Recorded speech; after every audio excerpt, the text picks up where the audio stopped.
The following program is sponsored by ILRU, Southwest ADA Center, promoting compliance with the Americans with Disabilities Act. Welcome to Focus on Abilities, a program about issues affecting the lives of people with disabilities. I'm Lex Frieden. I'm your host for today's program. I'm a professor at the University of Texas Health Science Center at Houston, and I direct the ILRU program at Tier Memorial Hermann. Today we're going to talk about a very important subject with somebody who knows a lot about this subject. And we will come back with that discussion right after we take a break. So please stay tuned. Watch Focus on Abilities.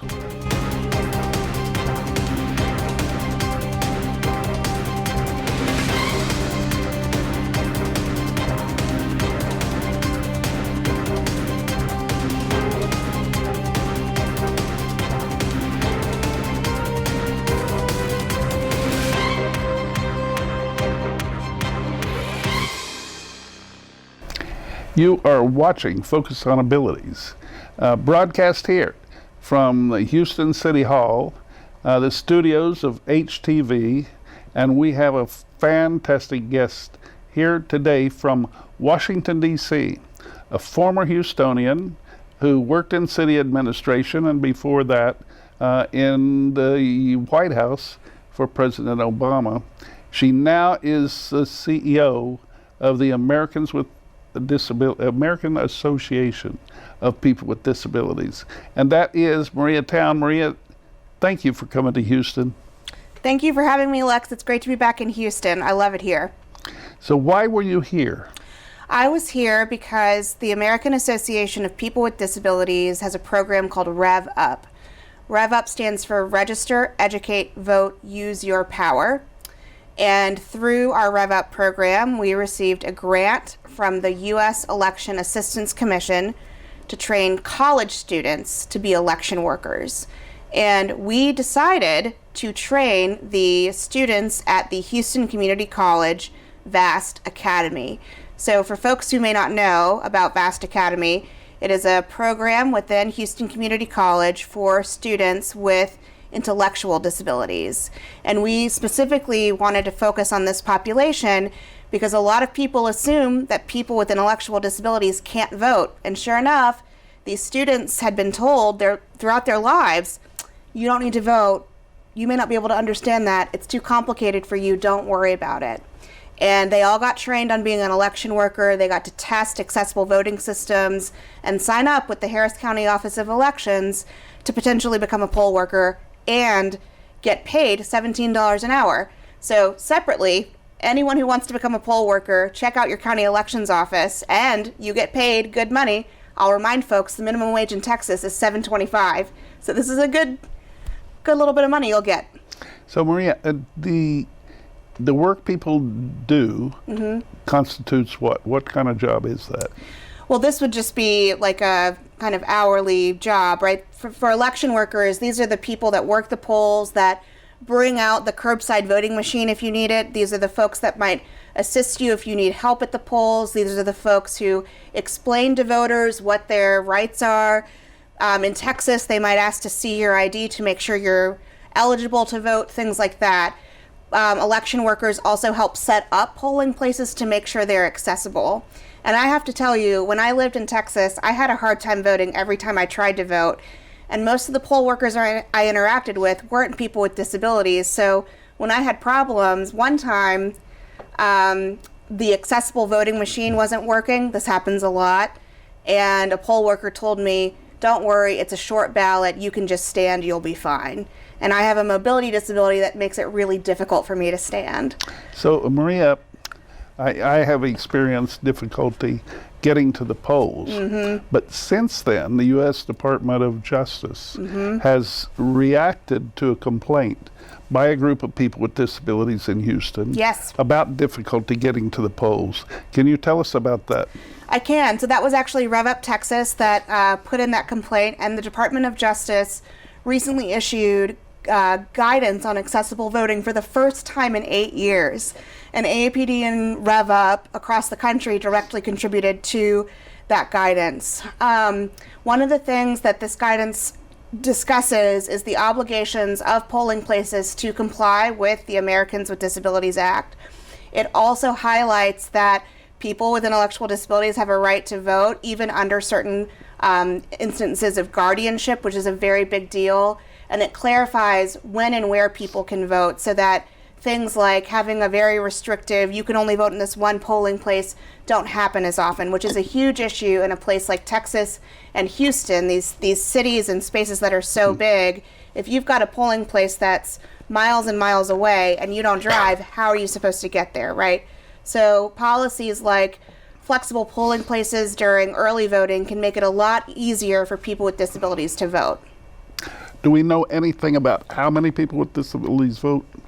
Yes, so there are approximately 40 million eligible voters with disabilities in the United States. So this is 1 out of every 4 eligible voters in the United States as a voter with a disability. There continues to be a pretty persistent 7 percentage point participation gap between voters with and without disabilities. Even in the 2020 election, where we saw record numbers of voter participation, that participation gap remained because many of the barriers to voting that we have seen historically persisted. We know that there are people with disabilities across communities who experience things like signature verification. Do you have a problem with signature verification, Lex? Do you know what that is? No, I have no idea. So a lot of times people with disabilities are told to vote absentee. If you go on a Secretary of State website and you look up voters with disabilities, oftentimes the first thing that comes up is absentee voting, because there's an assumption that we don't leave our house, right? That we don't exist in the community. Well, but no, I disagree. I think that's with where that comes from. I disagree with that. I mean, I think that may be a well-meaning, well-intended provision so that people who are not able to get out on a timely basis during an election have the opportunity to vote. I'm going to be a little bit persnickety on this, because I think what it does for states is say we don't need to worry as much about making polling places and other systems more accessible and inclusive. We can just make sure those disabled people can vote by mail. Well, that's one way to look at it. Maybe I'm more jaded than you are right now. At this point, I mean, I can say that in Houston, over the years, I've been able to vote in every election. Mm-hmm. Some of the polling places are not as accessible as others. That's right. But the election judges have done a good job trying to accommodate me. They also, sometimes they want to provide too much help. Yeah. But you can communicate with them. And here in Houston, again, as a result of the work by disability advocates, mm-hmm. The election judges receive training on how to accommodate people with disabilities. Right. Now, frankly, I think that we may be an exception in that regard, and I think Houston is exceptional. I think the transit agency is probably more accessible, more accommodating than most other transit agencies. I think the people who run the voting are as well. Well, every time I tried to vote in Houston, they tried to deny me a vote, because when I lived here, I had a very hard time getting a Texas ID, because the Texas Department of Motor Vehicles would not let me surrender my valid DC ID in order to get a Texas ID. And so even though I lived in Houston, I lived on Westheimer, yeah. I had documentation of that. Every time I presented my ID, the poll workers tried to deny me my right to vote. So I think that you are very lucky, Lex Frieden. It remains to be seen. So people with disabilities, regardless, should vote. They should and vote. They will be accommodated. Mm-hmm. And under the ADA, we have a right to be accommodated. And if you are not, you can call the U.S. Department of Justice or send a complaint, and you'll be respected. The complaint will be respected, and if there's any changes needed, they will enforce those changes.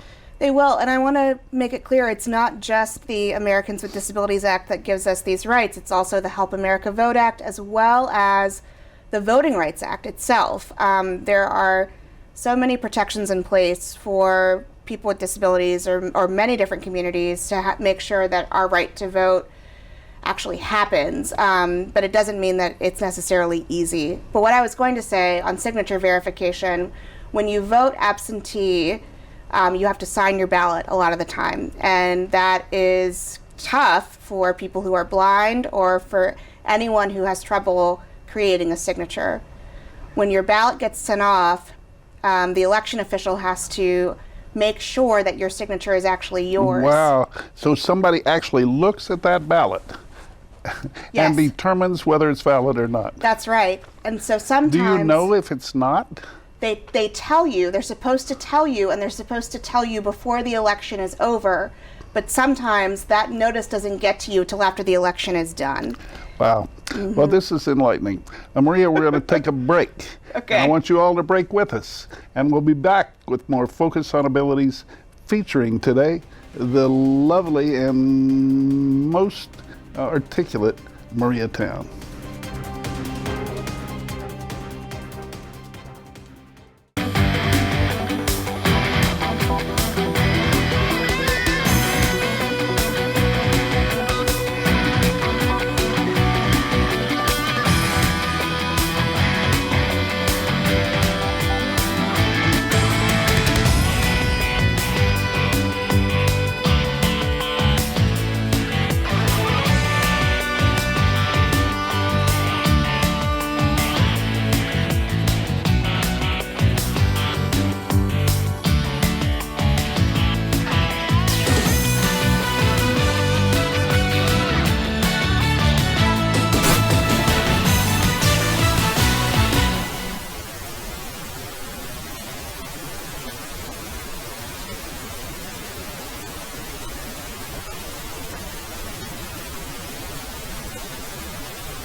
Good day, you're watching Focus on Abilities on HTV.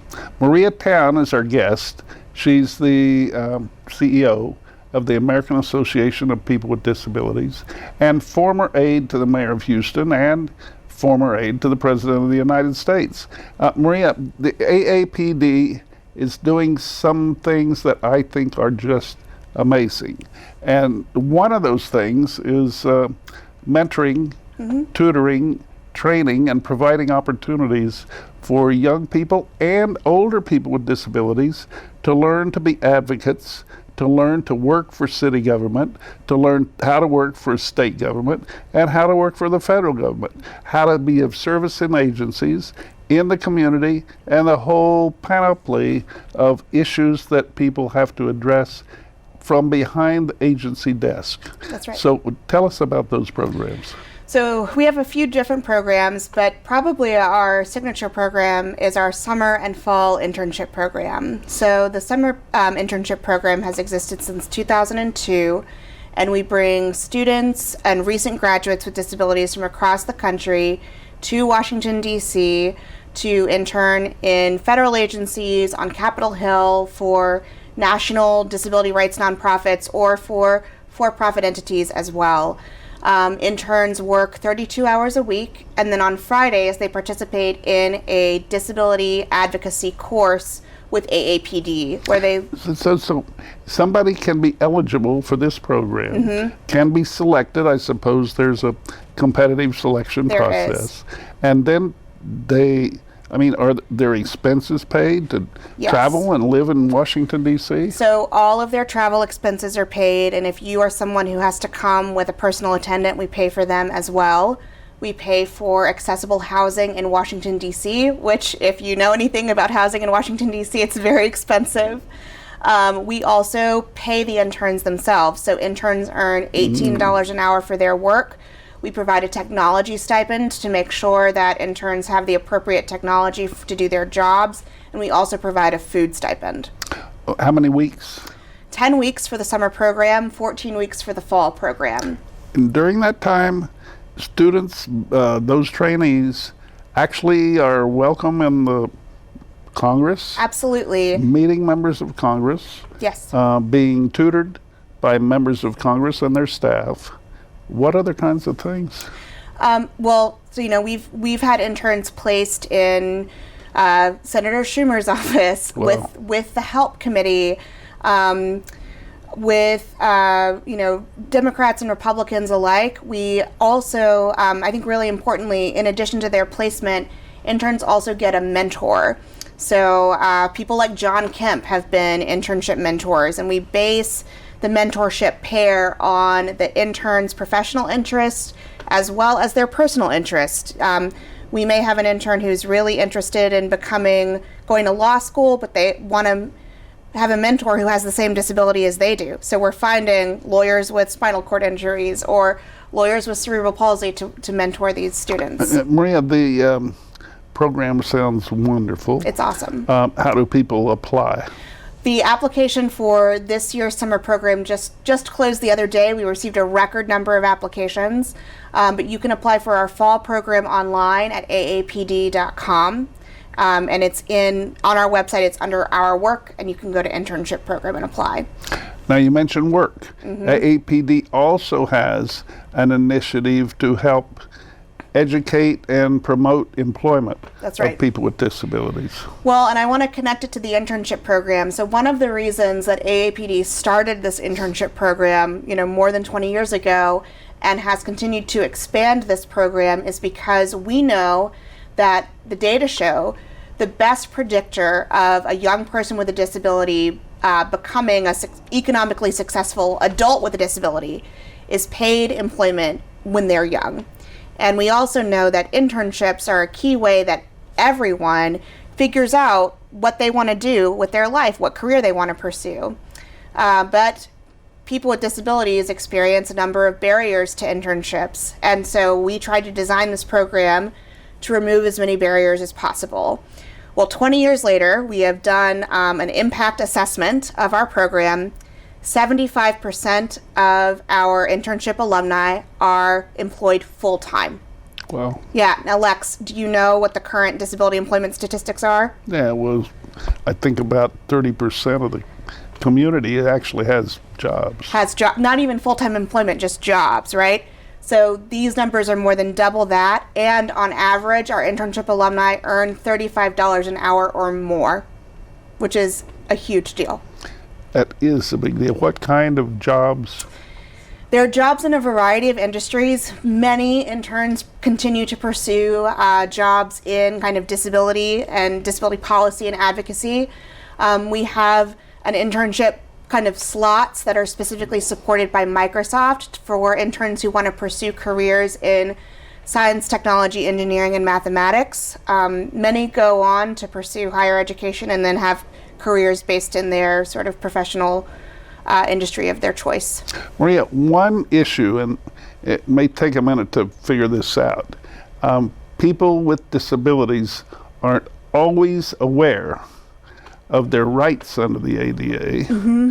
And furthermore, there are some people who are not even cognizant of the fact that they have, according to the definition of the law, a disability and may be protected. Yep. You want to say something about that? Yeah, I mean, and Lex, you'll know this better than anybody else, but the Americans with Disabilities Act defines disability as any physical or mental condition that impacts an activity of daily living. That is broad, right? It includes like a condition that affects your ability to read, to get dressed, to eat, to understand information, communicate. And in my years of work at AAPD, one of the questions that I get most often is, what do you mean by disability? And I have this condition, but it's not listed as a disability, so how can I get accommodations? And I have to explain, there's no magical list or registry. It's really whether or not your daily life is impacted by a condition you're experiencing, whether that's physical or mental. So we're going to take a break, but before we do, I want you who are watching the program to find out. You can Google it, you can, whatever you want, ask the person sitting next to you. What number do you call if you're really not sure whether you qualify for protection under the ADA, or what that might be, or if you have any other questions about your rights as a person with a disability. There's one number you can call it from any state or territory in the United States and talk to people who will advise you authoritatively. So we're going to take a break. We'll be right back. This is Focus on Abilities on HTV.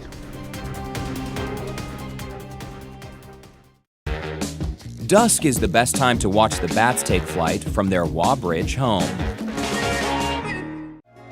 Lots of people with completely different backgrounds coming together for a greater goal kind of represents Houston as a whole. And everybody has a different style, but somehow that's kind of our thing. These different patches of people and cultures. They bring something new to the table that influences a lot of what we do. We embrace the future, we learn, we grow, we evolve, and work as one to build a better future here in Houston.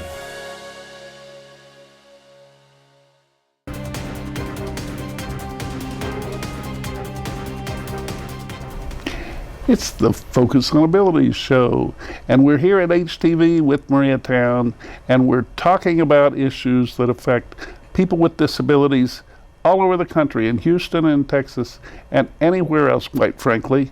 And we asked a question at the end of the last segment about where can you get information regarding your rights as a person with a disability, and where you can learn about whether you're considered disabled or not.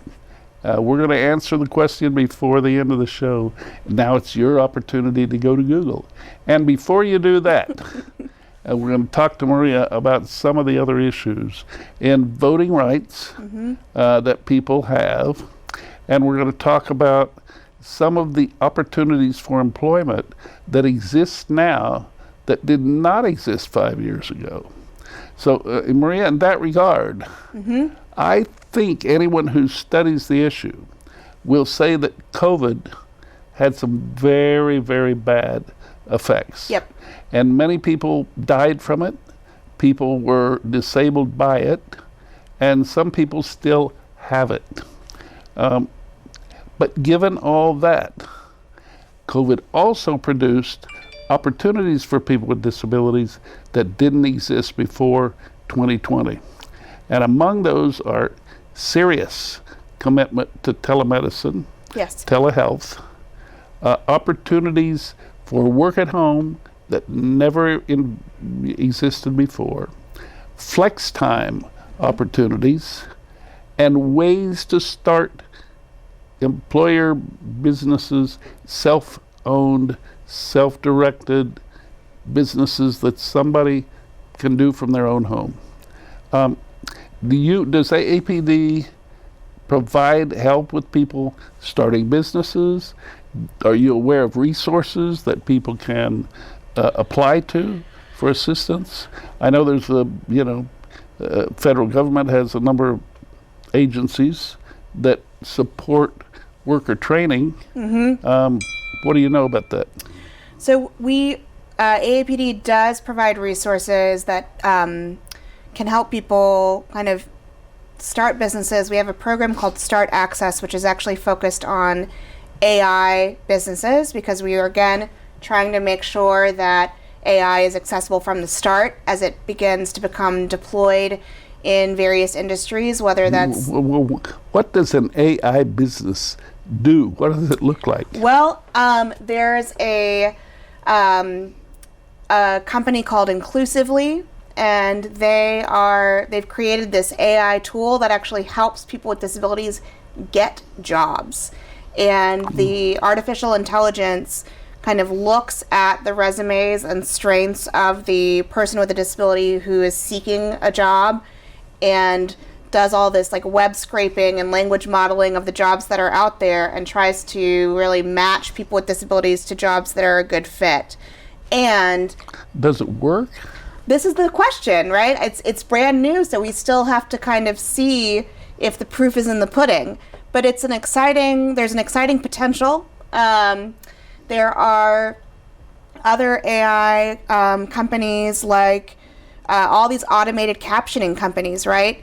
I don't know if it's appropriate for me to even talk about this, but if you use automated captions and you curse, you say a swear word, it will edit them out.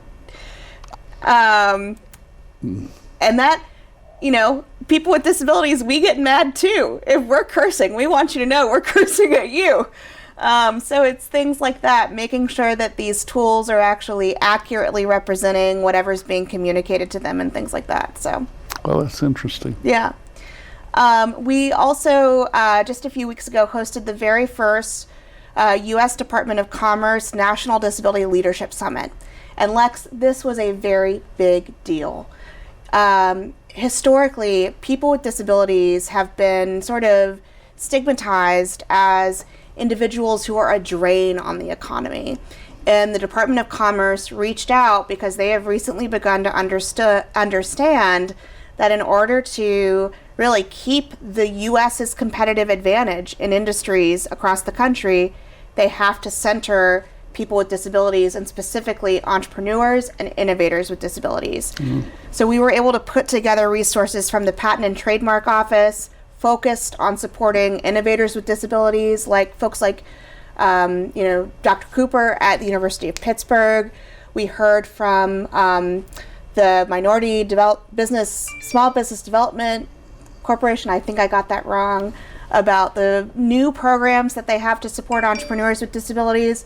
And I'm really hopeful that this summit is the first of many, because there was a lot of groundwork that was laid, and we've got a lot more work to do. So when I was a young advocate, mm-hmm. one of the most inspirational and motivating activities that occurred was the White House Conference on Handicapped Individuals. Yep. And that was in 1977. Yes. And it brought people from all over the country together in Washington to meet with the leaders of federal agencies and not-for-profit organizations and others. Mm-hmm. Has there been any consideration of doing such a conference? I would love something like that. When I worked for President Obama, we did the White House Conference on Aging, which you might know this better than me. Does that happen every decade? Yes, supposedly. Yeah, it was a huge undertaking, and I think such a White House Conference on Disability, which is what we'd call it today, would be incredible. Maybe we can pitch it for 2027, because that'll be 50 years. I'll be there with you. Okay. Maria, we're running out of time today. We did promise the audience to tell them where people could get information about ADA, and I'm pleased to say one of the 10 ADA technical assistance programs is here in Houston at the Texas Medical Center at Tier Memorial Hermann. The number to call is 1-800-949-4232. And you will speak to some of my colleagues. Some of them are attorneys, some of them are paralegals, some of them are trained advocates. And they will answer any question you have about your rights, whether you're eligible. And if they're not able to answer, they know who to call. So please don't hesitate. Anywhere in the United States, if you're watching this program streaming in North Dakota or in Alaska, you can call 1-800-949-4232, and your nearest center will pick up the phone at no charge to you and provide assistance. Maria, any numbers or websites? I guess we're living in the 21st century. How do people reach AAPD? They should definitely check out aapd.com or find AAPD on any social media platform. And if they want to communicate with you or your colleagues, they can email communications@aapd.com. Okay. Many opportunities for internships, opportunities to learn about advocacy, and most importantly, opportunities to participate in advocacy. Thank you all for watching. This is Focus on Abilities. Maria, thank you very much for being here. It's my pleasure. It was a great day to have the opportunity to have you on Focus. So I hope you all will tune in next time. We appreciate you watching. This is Lex Frieden. This is the Municipal Channel, HTV. Please tune in next time.